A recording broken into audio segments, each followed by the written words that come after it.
On this episode of The Real Dirt, we speak to Dennis Evans, the master grower at Cure, Colorado. Dennis is a great guy who started at the bottom of the industry and has moved up to the top. He left his hometown and came to Denver, Colorado to become a master grower of cannabis. Now he's living the dream. Join our episodes where we talk about strains, the problems in modern cannabis, and the future of the East Coast here on The Real Dirt.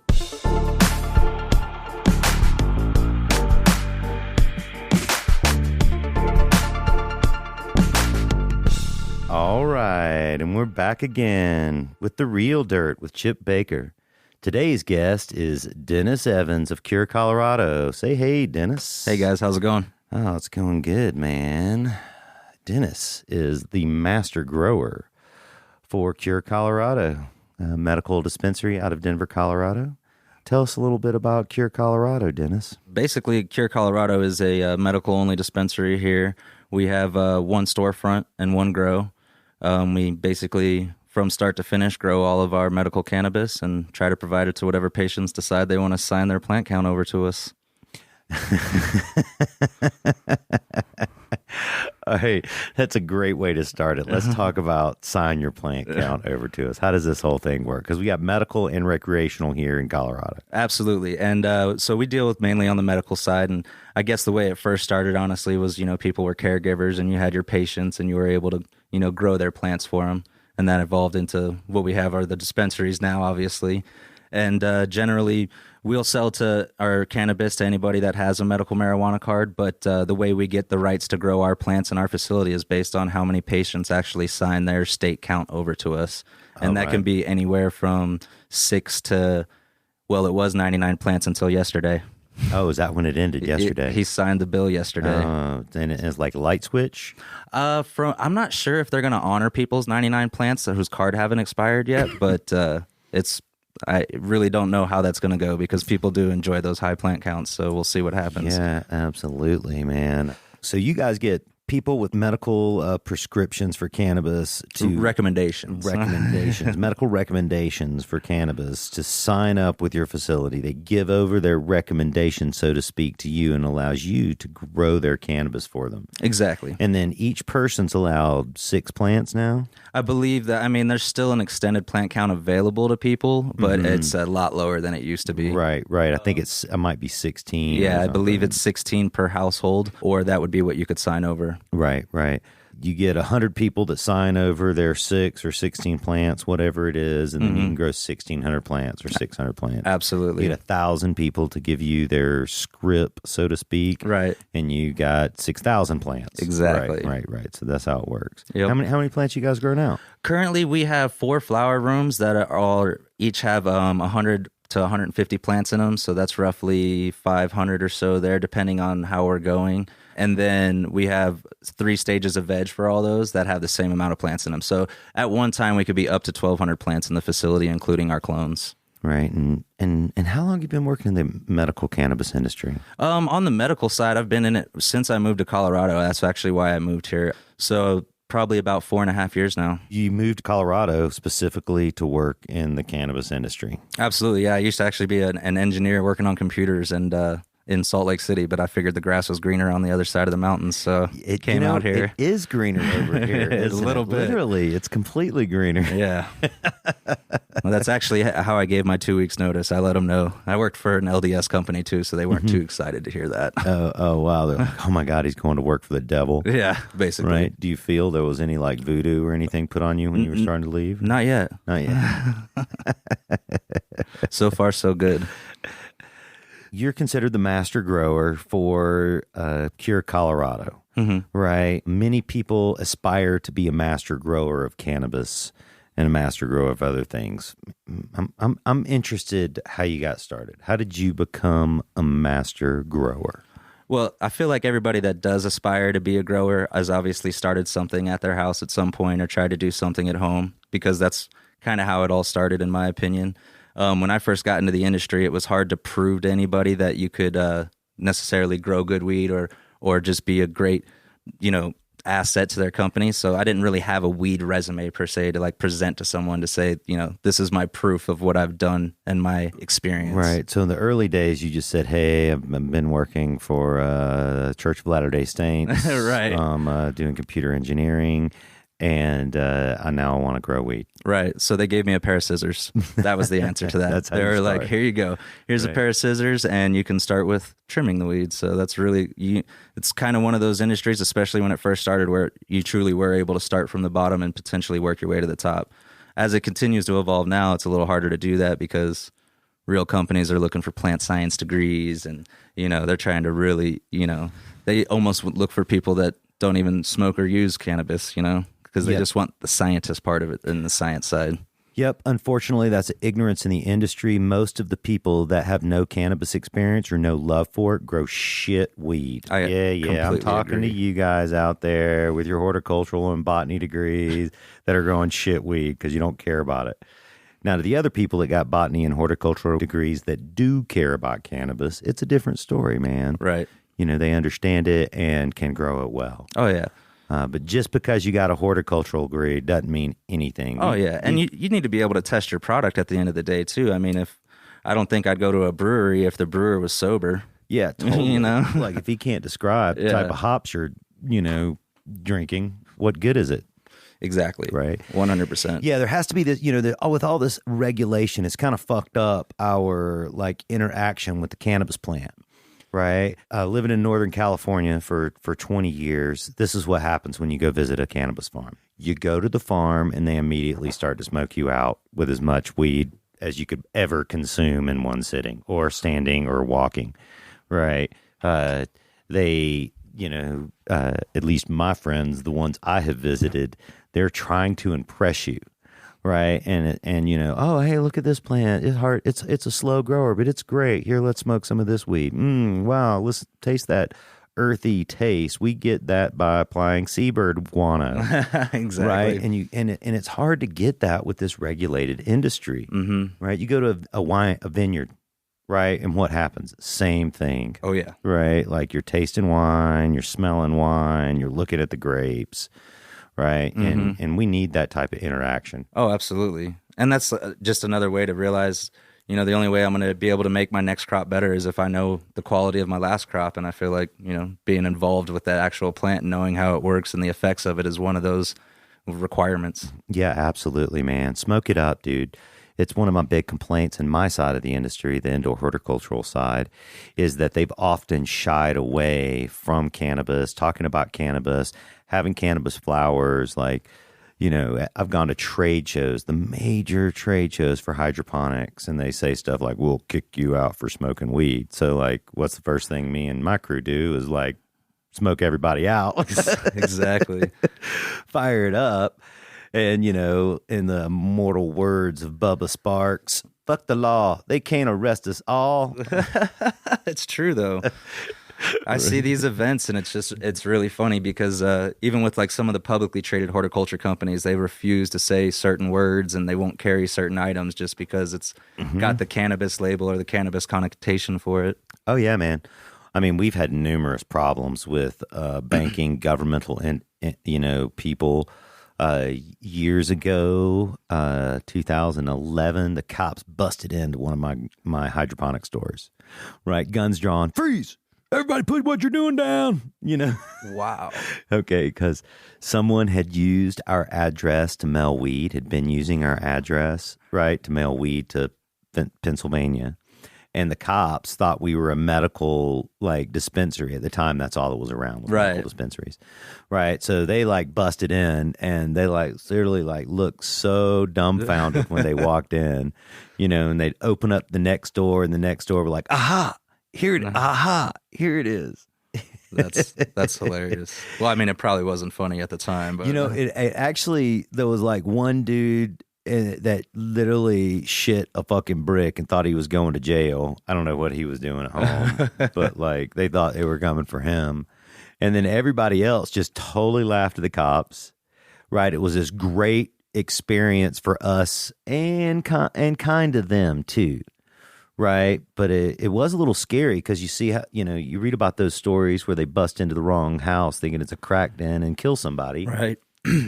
Right. And, we did see some of that. But when it was all said and done, they apologized, wrong address. Right. Hopefully didn't break any doors down or anything. They did. I do not believe they broke any doors down. I don't believe they broke any doors down. But I do believe the shit a brick employee did leave that next day.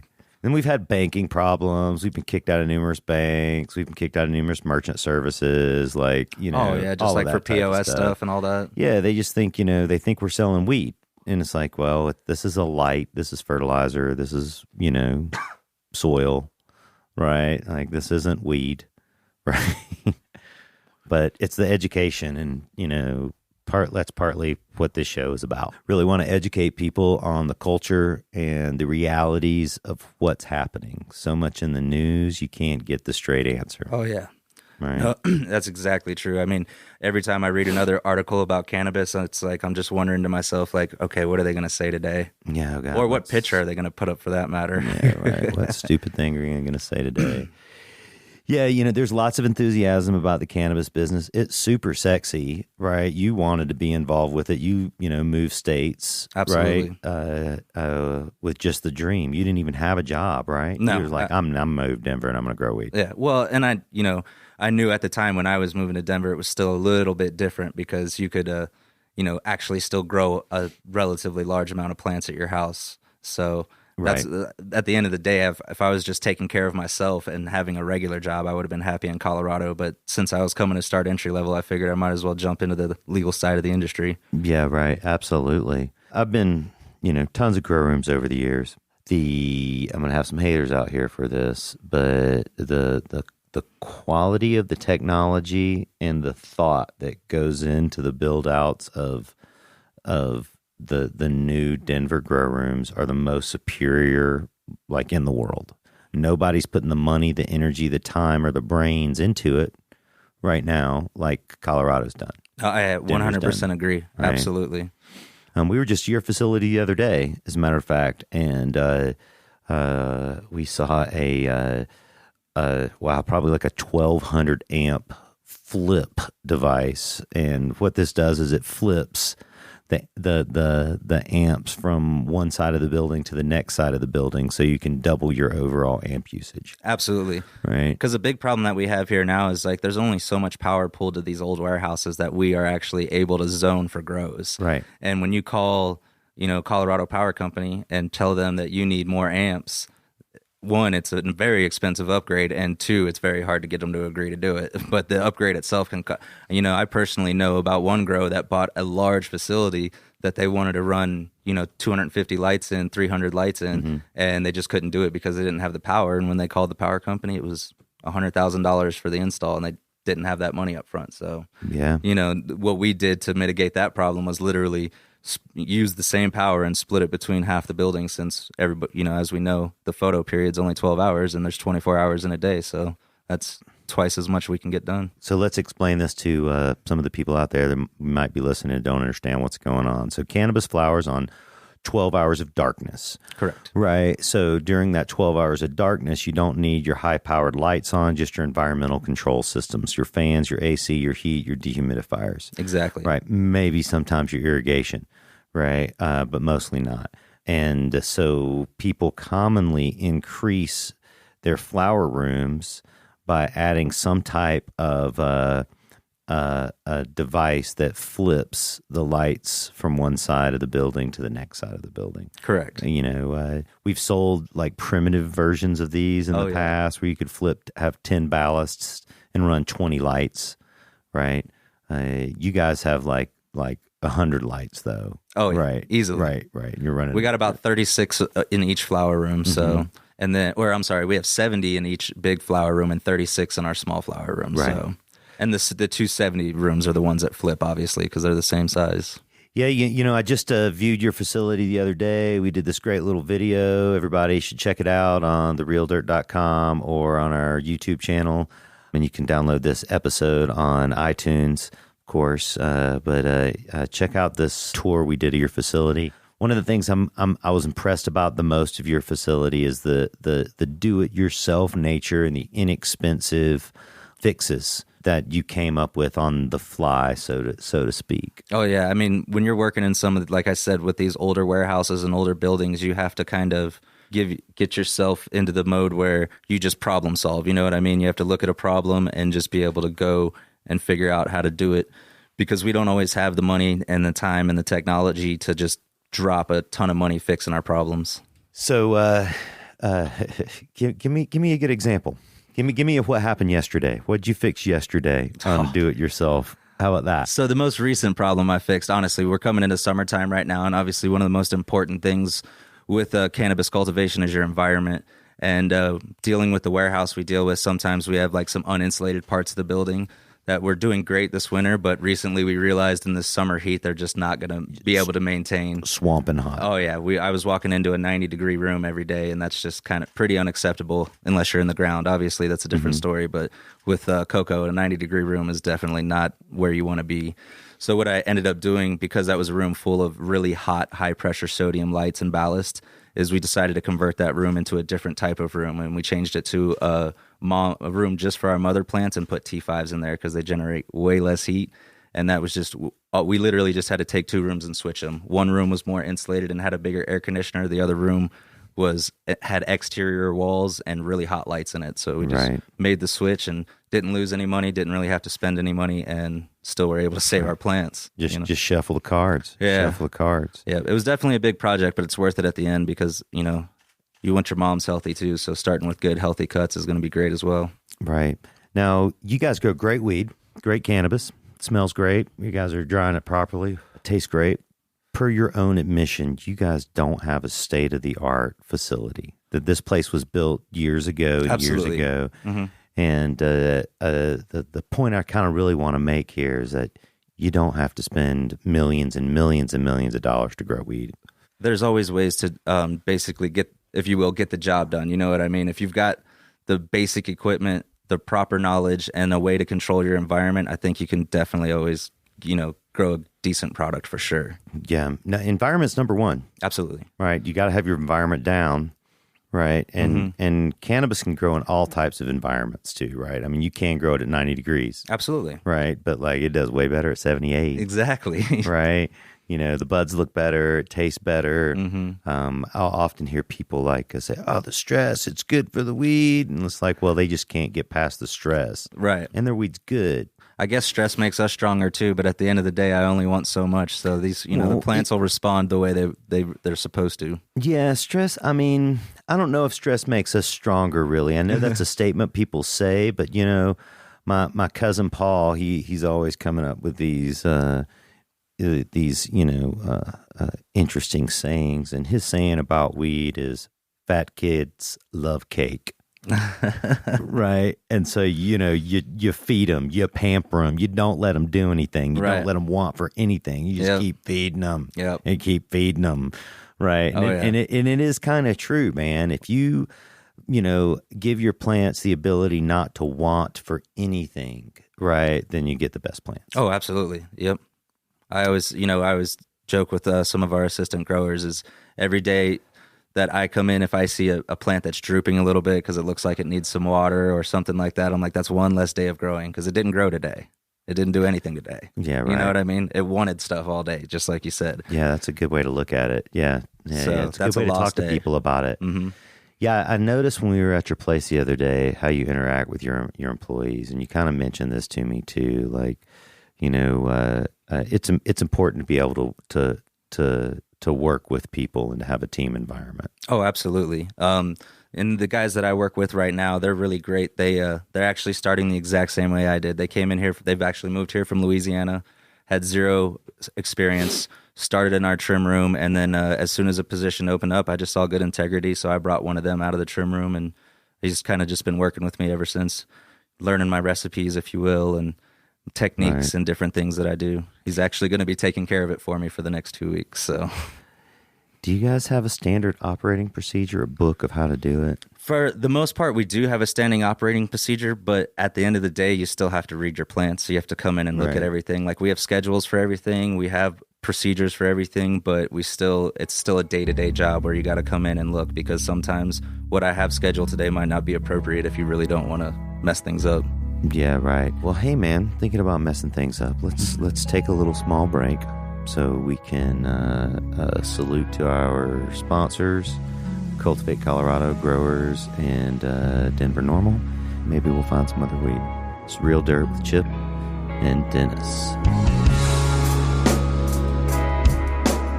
I got to get incredible thanks out to Denver Normal. They're an organization that advocates for the rights of every marijuana consumer in the Mile High City, while also creating long-lasting partnerships with local businesses that share our value. Thanks, Denver Normal. It takes people like you to really make the change.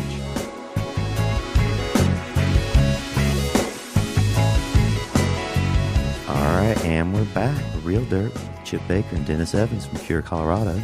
So we were talking about standard operating procedures, SOPs. It's become a buzzword in our industry. Absolutely. You know, it's restaurants often have these things. Absolutely. Right? You kind of have to. Same burger, same burger, same burger, same linguine, same linguine, same linguine. So it's a guideline. Right. On how to do it. But as most good restaurants, great restaurants have chefs, and Burger King has cooks. Correct. Right. Absolutely. But there's something to be said about how perfect that burger comes out every time with Burger King. You know what I'm saying? Potentially. Well, I haven't eaten Burger King for years.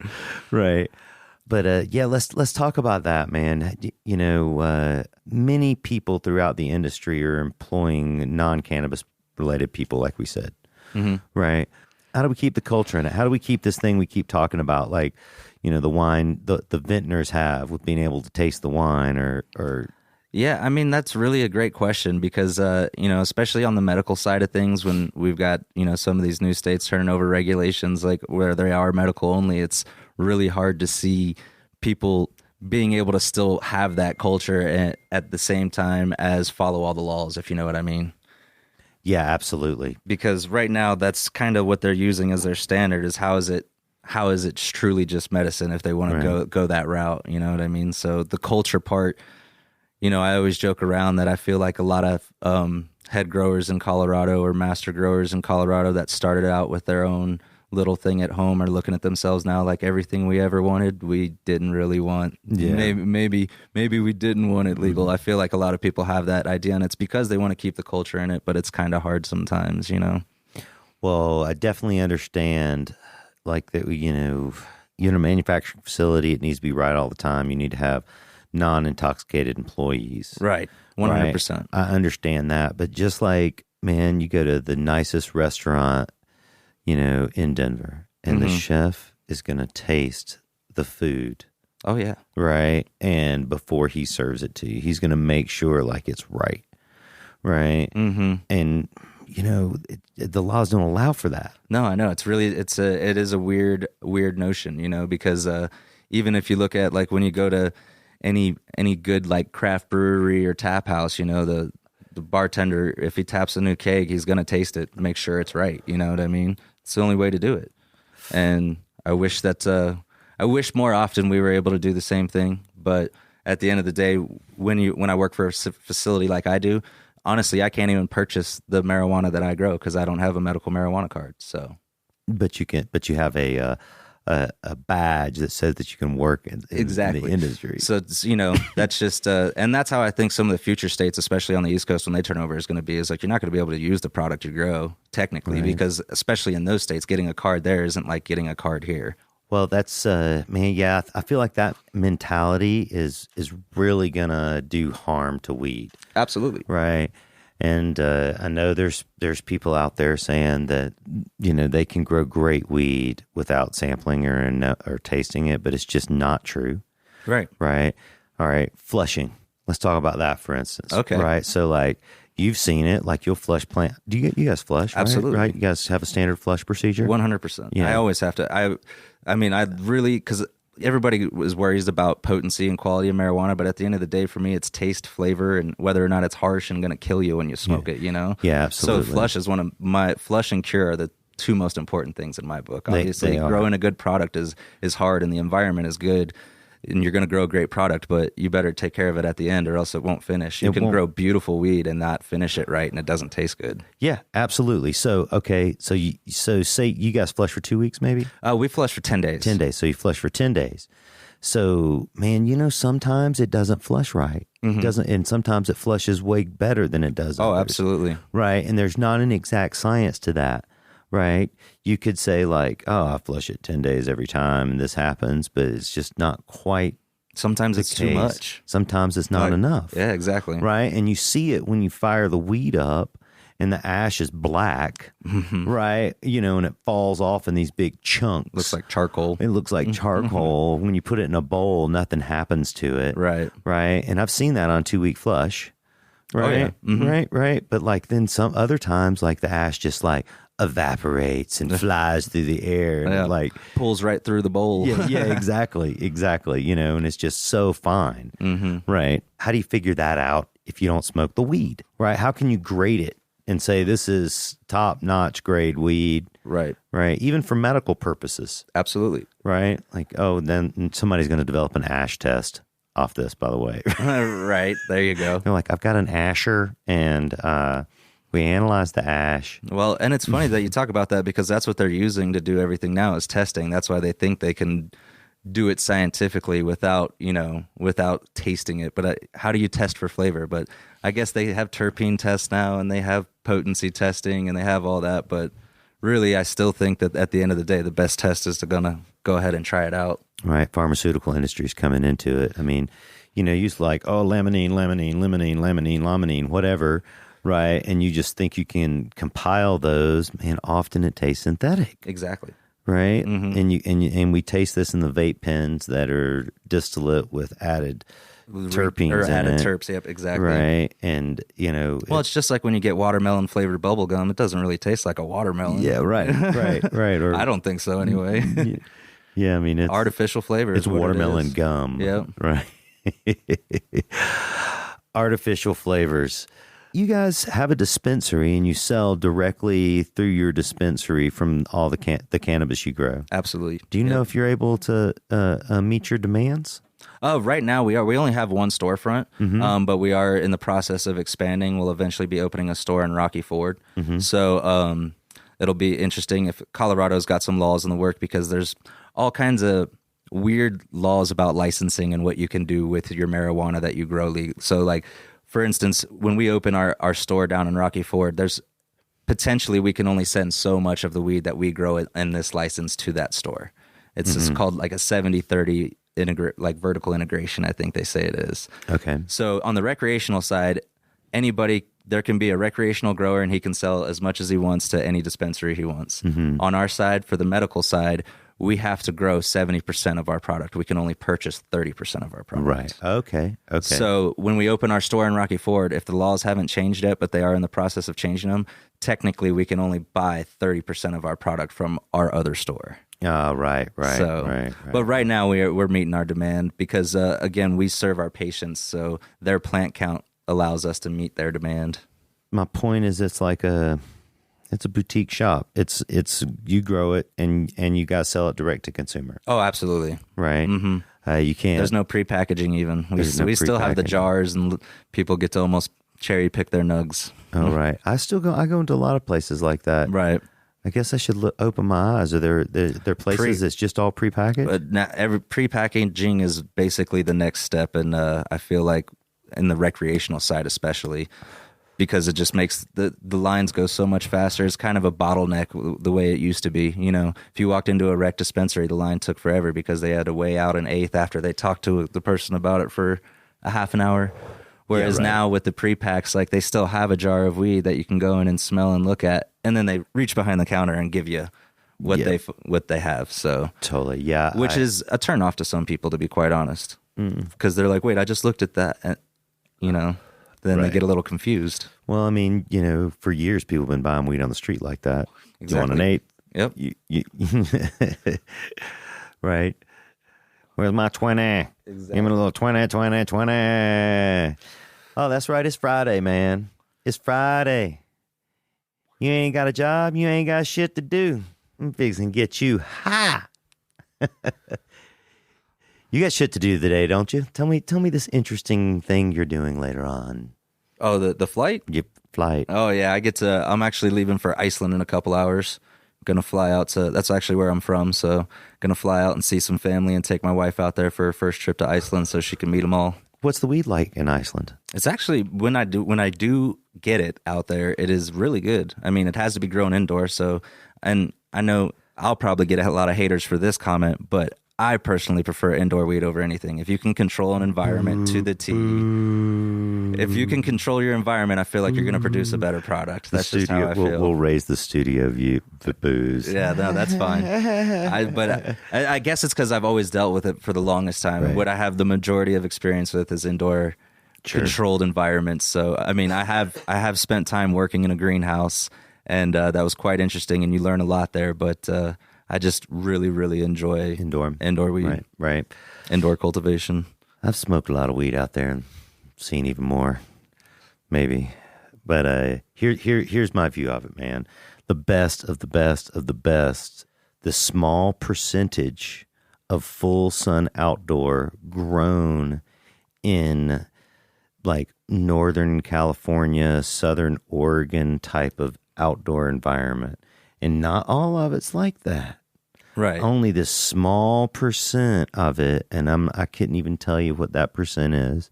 As the grower might get it himself, because they're picking their top nuggets, the most mature nuggets. They have the eye for it. They've seen it grow, right? Like that shit is fucking incredible, right? The flavor, the high, right? It doesn't have the same look, right? Doesn't have the same look. Right. Right. But man, like, just this incredible clear high that you just keep on getting high from. You can just smoke it and smoke it and smoke it. Right. It's just incredible. But like, it's just this small percent. It's like this top tier. Right. Right. And like, you got to like know the guy who's been doing it for 50 fucking years and all of his is like that. Right. That makes sense. Right. Or like, individuals, they'll have small amounts of it. Right. Mm-hmm. So that's 100% the best, right? Environmentally controlled environments, though, produce this color, right? That you get, with indoor weed. Right. Right. And it's a different color. It looks different. Mm-hmm. The consistency of it is pretty incredible. Right. I mean, yeah. Right. It's one thing I do notice, even, when we do our harvest and weigh our plants, the consistency is always there. We cut clones off the same mothers and we weigh these plants and they make me punch these weights in. And it's funny because I feel like I just punch the same number in every time. Right. And it's because of that genetic, obviously, of that specific genetic. You'll have 25 plants and they'll all be within 50 or, 10 to 15 grams wet weight of each other, just because, if you pruned them all the same, you grew them all the same, you fed them all the same, and they came off the same plant, they should finish the same. Yeah, totally. Absolutely. Man, light deprivation, though. Yes. Like properly controlled, environmentally controlled light deprivation greenhouses. Mm-hmm. Probably the most superior for cost, taste, and consistent quality. If you can actually control the environment like indoor. Yes. Right. Keep it lit, keep it heated, keep the humidity down. Yep. Right. I think that was probably the most difficult thing I found is with working in the greenhouse that I worked in here. I'm not going to say the name of the company I worked for, but insert company. Right. No, it was actually a really good learning experience. But we had 3 football fields full of flower in that place in 3 different stages at all times. Mm-hmm. Light dep with supplemental lighting. We actually had PAPs hanging as well for our 18 in the wintertime. But the problem was our cooling system was basically a giant swamp cooler. It was a pad wall on one side of the building that water dripped down, and then we had fans on the other side of the building that would suck air through it. Right. So our humidity was 60 to 70% all the time. PM was a nightmare. Bugs were a nightmare because the pad wall is open, and right behind us was a hayfield. So every time you mowed, we got aphids and mites. Great. So it was a very difficult environment. But when you learn how to, fight those problems in an environment that big, moving into an indoor environment, it just makes life easy. Right. Yeah, those simple greenhouse techniques are difficult with cannabis because of the specific humidity and temperature environments you need for it. With cut flowers, anything you're not going to smoke or eat, right? You can just kind of go, right? Or even there's more regulated pesticides for lettuce than there's for ganja. Oh yeah, right. And unfortunately, all the lettuce we eat out there in the world, unless it's organic or locally grown or something, is going to have pesticides of some sort on it. That we wouldn't feel fit was good for cannabis. Exactly. Right. So that's also the story is you can grow lettuce and broccoli and shit in your greenhouse. Right. And you're going to use, on a commercial scale, and they spray it with something. Yeah. And they can spray it as much as the label allows. Yeah. As much as the label allows. Right. Where weed, you can't really do that. You don't, people do, but it's stress. Again, we talk about that, Right. Well, hey, man, so stressed out. Let's take another break. All right, cool. Hey, this is Chip from Real Dirt, and I got Dennis Evans here from Cure, Colorado. These new episodes are made possible through some really awesome partnerships. We want to form long-term relationships with other entities who have similar goals. Thanks to Grower Soil, a line of soil and nutrients manufactured and developed right here in Colorado. Also, thanks to Cultivate Colorado, with 2 stores in the Denver metropolitan area. Cultivate has one of the largest selections of indoor horticultural equipment in the known universe. So stop by if you have any growing needs. Grow your dreams, cultivate your legend. This is The Real Dirt with Chip Baker. Today I have Dennis Evans from Cure, Colorado. All right, Dennis, we've been having an excellent conversation here about next to nothing, it seems, but I guess, the stuff I'm passionate about. Right. Yeah, it's wake and bake for us here today. We're up early.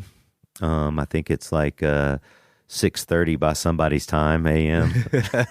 I can agree with that. How many strains you guys growing over there? Right now, we're right about 22. We're adding and losing some all the time. I've only been there for a year and a half, so there's some stuff where I've realized after 3 or 4 rounds that I'm not too happy with, so I'm eliminating it.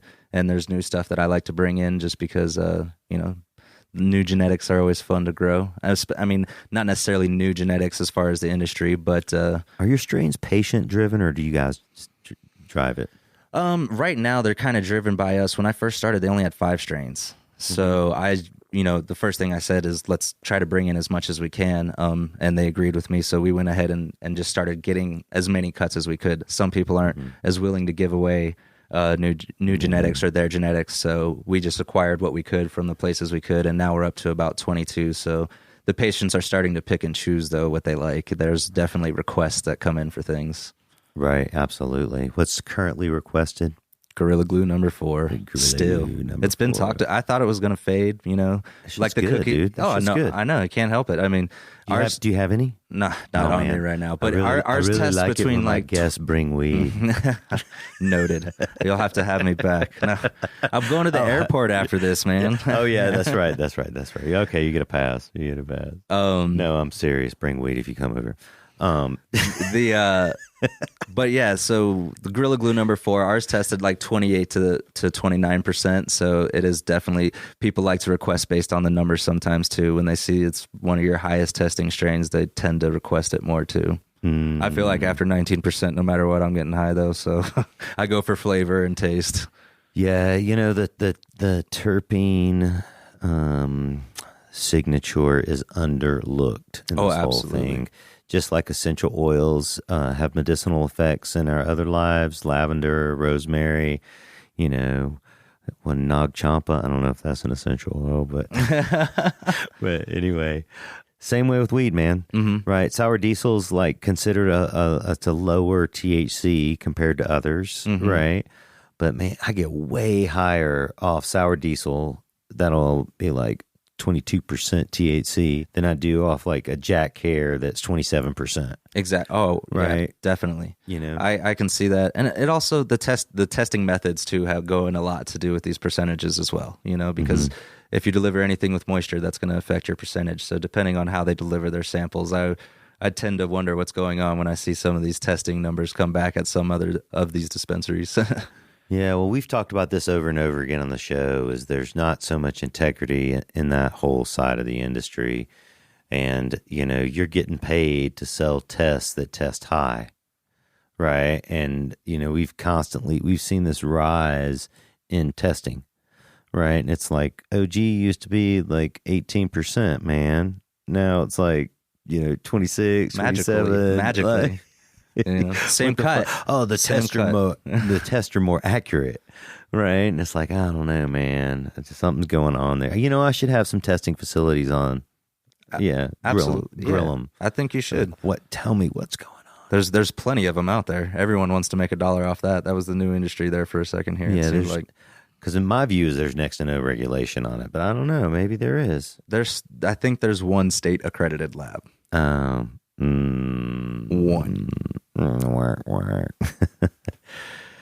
Gorilla Glue is the most preferred. Do you guys, the growers, or you have a favorite plant to grow or favorite plants to grow? Honestly, particularly my favorite plant to grow right now that we have there is our critical Kush, just because of the flowering time. It finishes faster and denser, and I see the results from it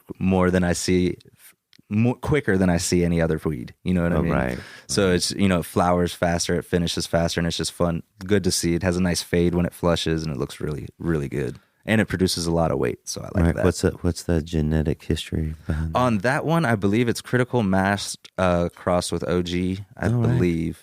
I haven't studied all of ours. Shanty Baba strain, Mr. Nice. I think so. Yeah, totally. Critical mass. Yeah, big bud Afghan. Mm-hmm. Right? Yep. Oh, yeah, totally. I know that weed.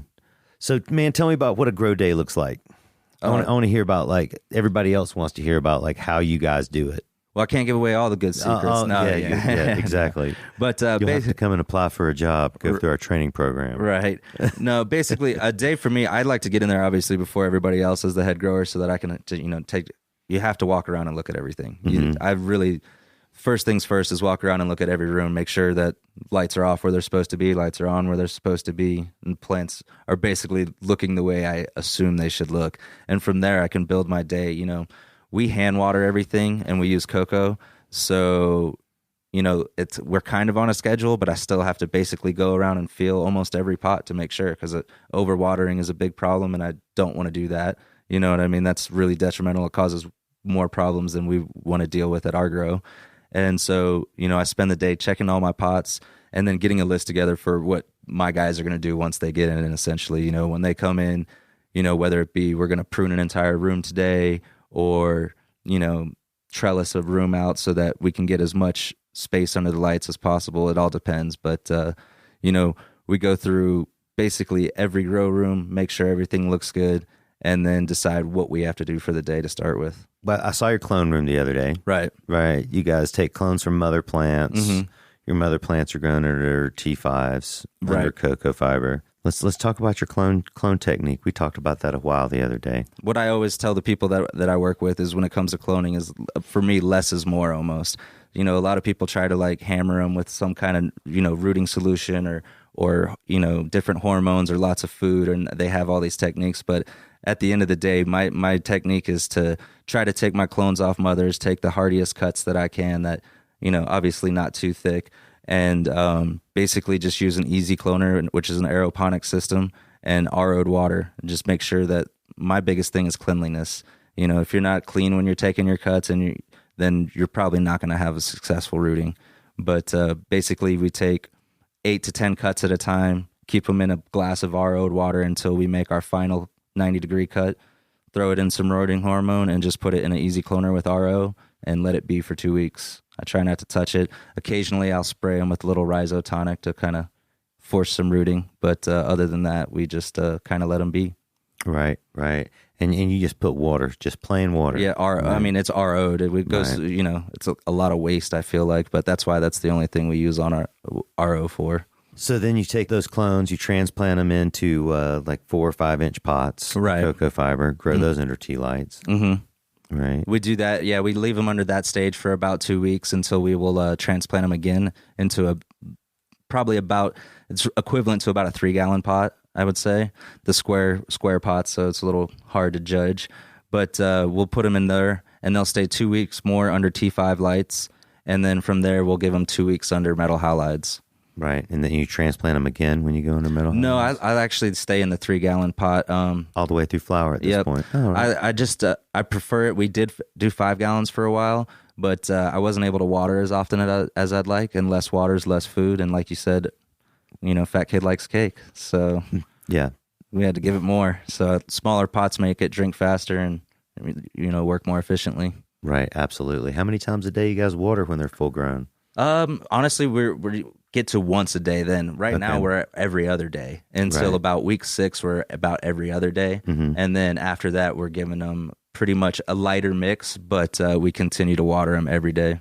Right. Absolutely. Are you guys use organic nutrients? We're synthetic. We use cutting edge. Oh, Cutting Edge. John Picarelli from Cutting Edge. Yeah, I'm going to have him on the show soon. Awesome. Yeah. He's a great guy. He came and toured our grow as well. Oh, yeah. He's awesome, dude. Awesome, dude. I've turned hundreds of people onto his product. Yeah, it's for a commercial environment. It's a really great product. It's very cost effective and it does a great job. Yeah, absolutely. And you flower your plants in those 3-gallon pots. You hand water them. Mm-hmm. You guys don't have that many numbers per plant either. It's not a high canopy plant garden. No. Right. No, not at all. Kind of keep it relatively simple. It's a kind of old school grow if you really walked through it compared to some of the places that you would see here in Colorado, especially the new builds. Right. Yeah. It is an older generation grow, but you proven can be done with high pressure sodium lights. Yep. Just right? 1,000-watt high Air-cooled, pressure sodiums, vented. Right. Vented. T5s. For veg. Yep. Totally. Grow trays. Right. Yep. Simple, drain to waste, and really, really easy system. Right. Oh yeah, man. Well, I feel like I got some dirt right there. Some dirt, Dennis. I got dirt on Dennis. Man, what are some of the challenges that you've had to face through putting all this together and in the cannabis industry?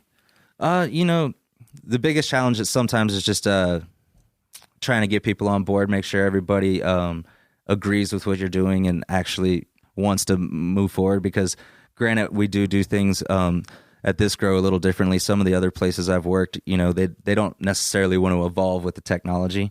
So, like you said, cannabis, it's changing all the time. So some of the challenges you face is trying to get people to upgrade. They're like, we're already doing this well, we're already making this, but if you can do better, then why not try and evolve with the industry, and continue. Yeah.